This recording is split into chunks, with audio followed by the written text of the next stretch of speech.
Allahumma shalli ala sayyidina Muhammad wa asghiri zalimin biwalimin wa akhrijna min bainihim salimin wa ala alihi wa sahbihi ajma'in.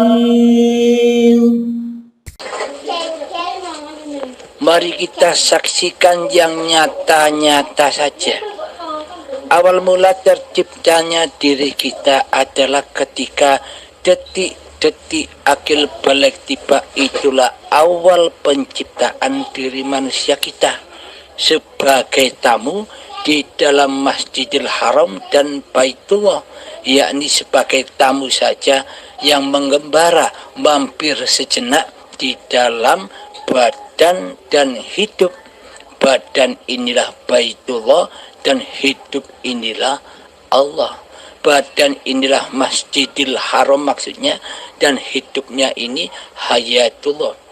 Jadi dipesan oleh Allah, wa ma khalaqtul jinna wal insa illa liya'budun. Tidak kuciptakan jin dan manusia hanyalah untuk mengabdi kepadaku. Jadi didatangkannya kita ketika detik akil balik hanya untuk mengabdi, menyaksikan Allah, bersujud kepada Allah di dalam badan ini, yakni hati mengikrarkan bahwa hidup ini Allah, dijaga itu. Akan tetapi ketika detik akil balik kita sebagai tamunya Allah, kita berkhianat, kita mendolimi Allah, kita mensekutukan Allah dengan diri manusia kita, sehingga kita menguasai bahwa hidupnya Allah ini hidup manusianya. Kita menguasai bahwa Masjidil Haram, badan ini badan manusianya. Inilah awal penciptaan kita. Inilah asal muasal diri manusia kita.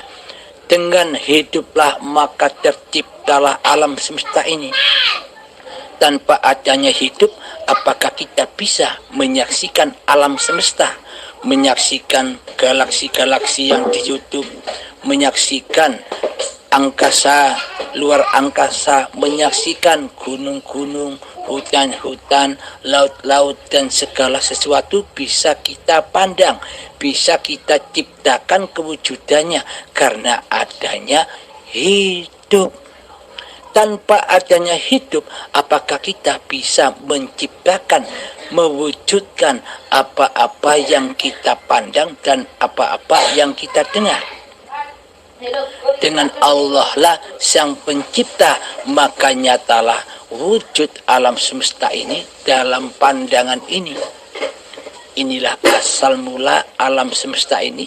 Adanya alam semesta ini karena adanya kita. Coba seumpama kita tidak hidup, apakah alam semesta ini ada? Apakah alam semesta ini terwujud tanpa adanya diri kita? Nah, kembalikan lagi kekuasaan penglihatan pada diri kita kepada basirahnya Allah. Ternyata Allah lah yang menciptakan, yang memandang, yang mewujudkan alam-alam yang sudah kita lihat. Alam semesta ini yang sudah kita lihat ciptaan Allah. Allah lah wujud hiduplah yang mewujudkan semua itu. Inilah yang lebih nyata daripada kita mendengarkan dongeng-dongeng yang tidak nyata, dongeng-dongeng imajinasi saja. Lebih baik kita saksikan yang nyata-nyata saja. Dengan kenyataannya Allah Ta'ala. Alhamdulillahirabbil alamin. Semoga bisa dipahami ya Kang Mas. Akhir kalam, assalamualaikum warahmatullahi wabarakatuh. Assalamualaikum warahmatullahi taala wabarakatuh. Kang Mas, terima kasih Kang Mas. Kang Mas betul-betul banyak telah membantu Kang Mas. Sekarang ni aku beribadat, benar-benar merasakan nikmat beribadat Kang Mas. Hatinya tenang, pikirannya tenang. Hanya ingat pada Allah SWT Kang Mas. Subhanallah, subhanallah. Terima kasih Kang Mas. Lagi-lagi bila Kang Mas jelaskan yang ini tadi ni, yang berkenaan dengan asal-muasal kejadian ni, betul-betul meresap di dalam jiwa Kang Mas. Jadi tak tahu apa lagi yang nak diucapkan.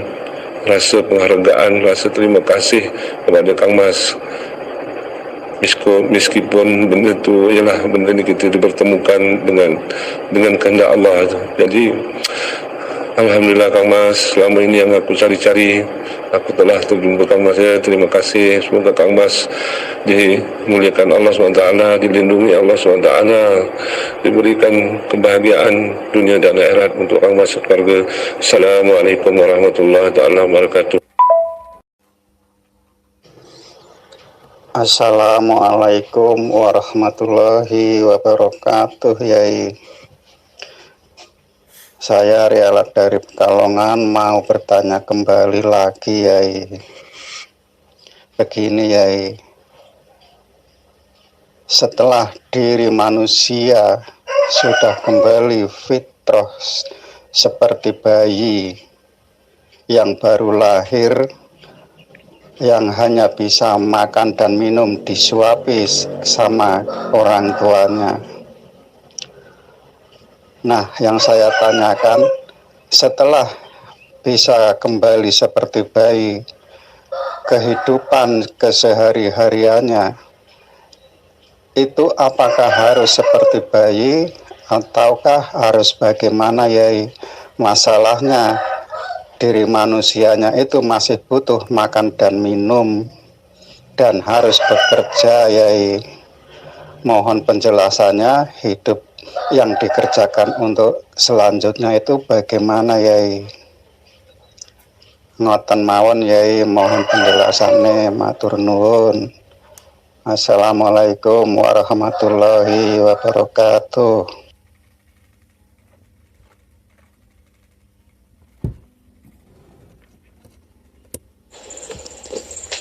Alhamdulillahirabbil alamin. Makna penjelasannya, bukan kita seperti bayi lagi digedongi, disusoni. Yang dimaksud seperti suci, seperti bayi lagi, kita di dalamnya sudah tak merasa ada, sudah fana, sudah gaib kemanusiaannya. Yang memperjalankan, yang mempergerakkan badan-badan ini sudah bukan manusia kita, sudah bukan kekuasaan manusia kita, sudah bukan hidup kita lagi sebagai manusia yang dulu mengaku-ngaku sebagai Tuhan yang menguasai hidup dan badan serta apapun yang digerakkan oleh badan. Ketika sudah suci keberadaan, kewujudan manusianya, kita hanya sebagai penyaksi adanya Allah, penyaksi hidupnya Allah, penyaksi wujudnya Allah yang nyata ini. Jadi kelakuan, tindak laku kita sehari-hari ya tetap seperti itu. Tapi bedanya kondisi hati. Dulu sebelum kita mengenal Allah, seakan-akan kitalah yang jadi Tuhan. Seolah-olah kitalah yang berkuasa atas seluruh gerak laku tingkah badan kita. Seolah-olah kitalah yang menjadi Tuhannya. Akan tetapi setelah kita mengenal Allah, ketika kita sudah mengenal siapa sih hakikat diri manusiaku halim ini, oh ternyata hakikat sifat diri manusiaku halim ini ternyata kebalikan dari sifatnya Allah. Oh, ternyata selama ini Allah lah yang berlaku, bukan Abdul Halimnya yang berlaku. Abdul Halim itu sifatnya seperti sifat muhalnya Allah. Bila Allah yang wujud, maka Abdul Halimnya wajib gaib, wajib tiada, wajib mati, keberadaan, kehidupan, pengakuan hidup halimnya. Karena ternyata yang punya hidup itu hanyalah Allah, yang punya kekuasaan itu hanyalah Allah. Oh, ternyata dulu Halim ketika kerja, ketika makan, ketika minum, ketika memasak, semuanya ternyata Allah lah yang menguasai di dalamnya. Berhubung Abdul Halim selama ini buta akan Allah, sehingga hatinya seperti batu yang keras melebihi kerasnya batu, sehingga tersiksalah Abdul Halim di dalamnya selama belum mengenal Tuhannya. Disiksa dengan rasa ketakutan, disiksa dengan kebutuhan keduniawian, disiksa dengan kebutuhan mencari nafkah keluarganya, disiksa babakan dunia, disiksa oleh persaingan mencari dunia. Karena selama ini Abdul Halimnya lah yang merasa berkuasa, karena selama ini Abdul Halimnya lah yang merasa wujud dan merasa hidup. Karena itulah azab Allah, siksa Allah, kita diperbudak oleh dunia. Jadi syariat yang dulu pernah kita kerjakan tetaplah demikian, tidak merubah apapun. Yang dirubah hanyalah iman, yang dirubah adalah kondisi hati, yang dirubah adalah merontokkan, menggulingkan kekuasaan Abdul Halim atau nama diri manusia kita yang mentuhani hati, yang mentuhani jiwa, yang mentuhani nyawa, yang mentuhani roh, dan yang mentuhani kehidupan selama ini. Nama-nama yang menguasai dirontokkan, dikembalikan, diabdikan kembali, bahwa yang punya nama nyawa, jiwa, roh, hati, hidup, dialah Allah.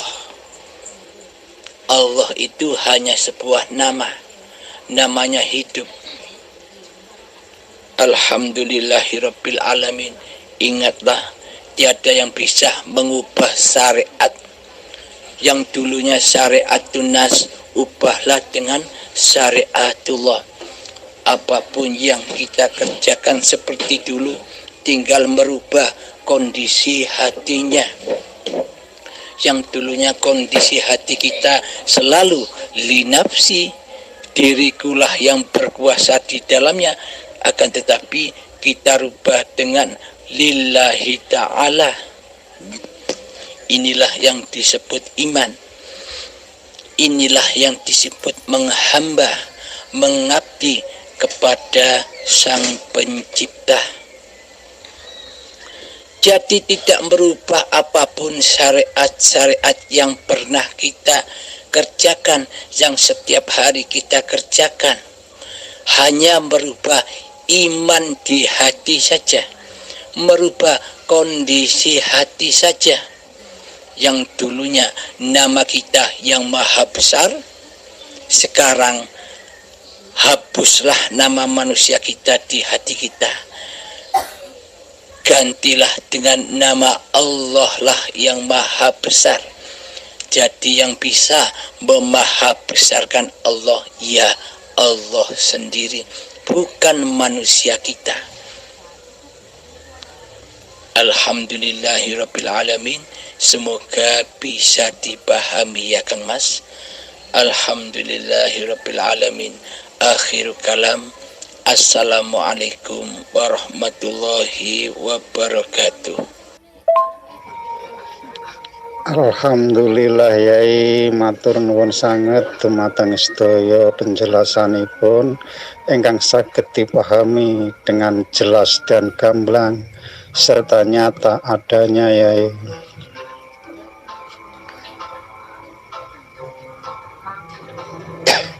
Sepindah malih matur nuwun sanget dumateng sedaya penjelasan niku wau yai. Assalamualaikum warahmatullahi wabarakatuh.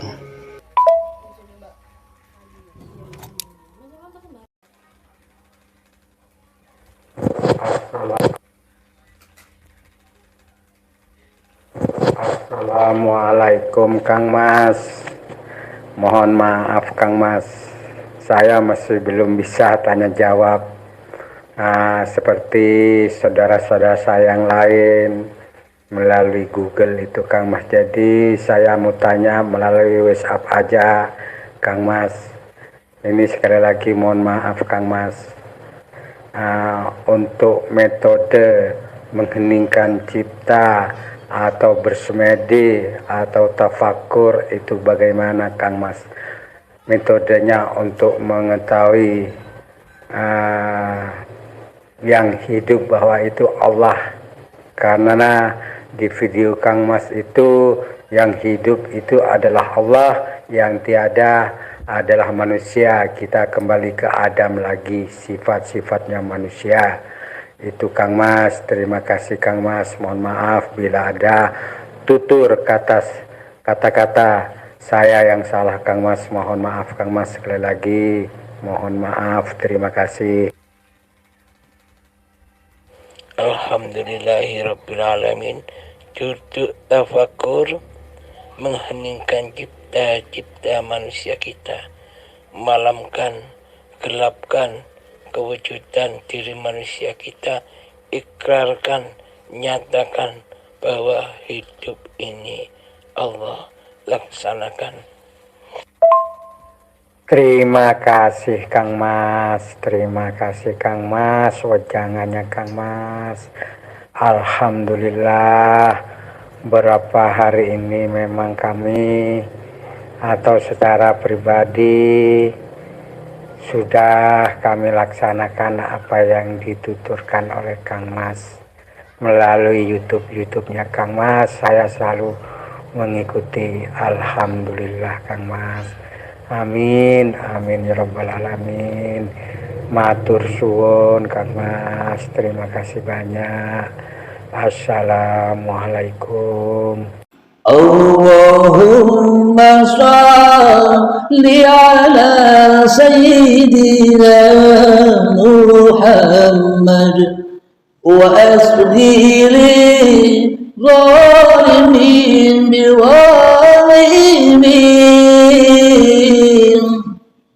wa akhrijna min bainihim salimin